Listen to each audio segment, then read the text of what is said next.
Recording studio Goilganj. Music by Mohan Yadav.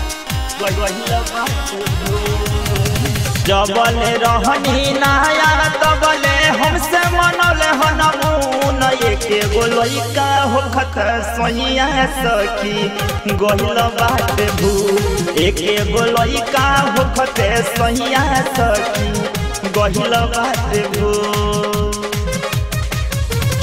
जबल रहनी नाया तबले हमसे मनल हनमून एके गो लइका होखत सोहिया सखी गइल बात भू एके गो लइका होखत सोहिया सखी गइल बात भू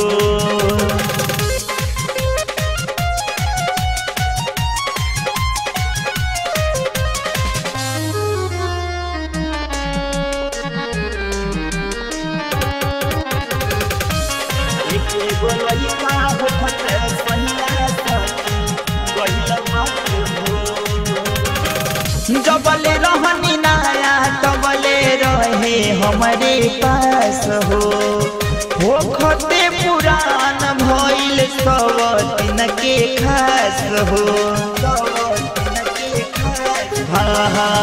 जबले रहनी नाया तबले रहे हमारे पास हो खते पुरान भइल सब दिन के खास हो।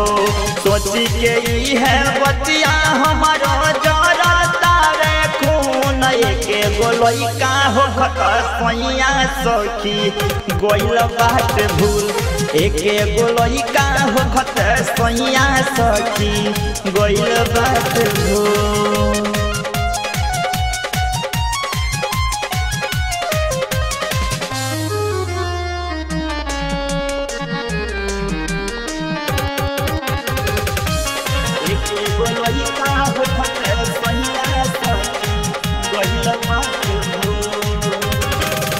का कहीं सखी अपना सैया के खेला हरदम सब दिन के फेरा में रहेला।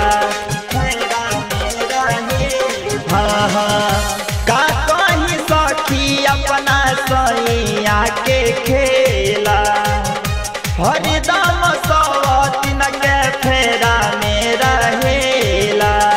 अभिषेक चन चल बुझे नहीं सखी हमारा दुख एके गो लइका होखत सैया सखी गइल बात भूल एके गो लइका होखत सैया सखी गइल बात भूल। Music by Abhishek Chanchal.